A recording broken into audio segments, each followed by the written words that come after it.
Hello friends, आज हम लोग बात करते हैं एक नई कंपनी के बारे में, that is about Madhya Bharat agro product limited.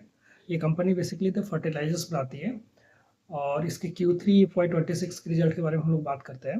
पहले इस कंपनी का एक हाई लेवल हम लोग जानते हैं कि what kind of fertiliser it makes. Basically ये fertiliser like NPK, DAP and SSP fertilisers ये बनाते हैं। ओके, और इन अगर आप मार्केट में फर्टिलाइजर्स लेने जाते हो तो आप अन्नदाता, that is the brand name, and the Bharat is the another brand name, उस that is basically fertilizers from the Madhya Bharat agro product limited का। ओके, अभी हम लोग इसके Q3 FY26 का रिजल्ट के बारे में बात करते हैं। रेवेन्यू ग्रोथ हम लोगों ने जो रिपोर्ट किया that is 115.9% year on year growth is. EBITDA is 68.4% year on year. PAT is 77.7% and EPS is 3.62।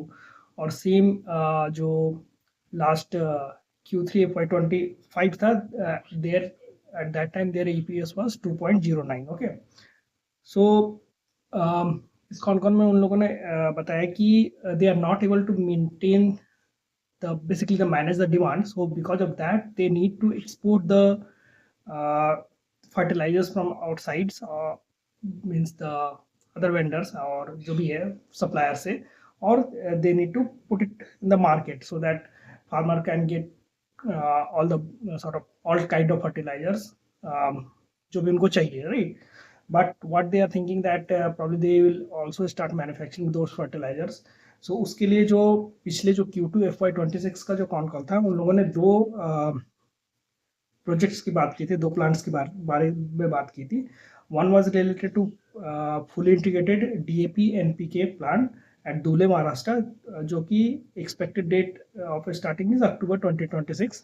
Another was DAP NPK and sulphuric acid plant at Sagar Madhya Pradesh, जो कि expected start date was March 2026। Okay, so अभी उन लोगों ने update दिया है कि जो सेकेंड प्लांट है जो कि सागर MP में है, that is getting little delayed और that is going to start by Q1 of FY27। उन्होंने जस्ट ये अपडेट दिया है।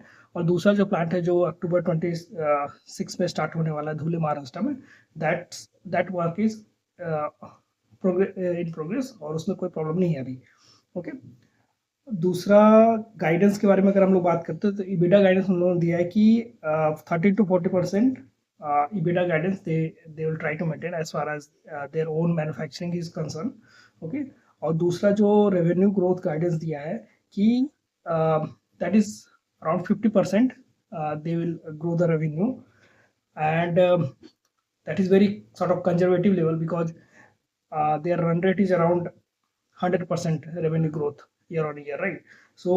But right now they want to keep it as a 50% because based on different kind of market scenarios, demands, rain, everything, lot of things depends on this kind of fertilizer business, right?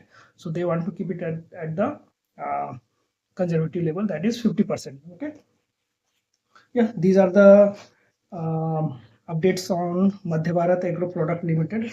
Let me see if anything I have missed. No, I think, yeah, that's the update. Let's meet with the another company updates. Yeah, thank you.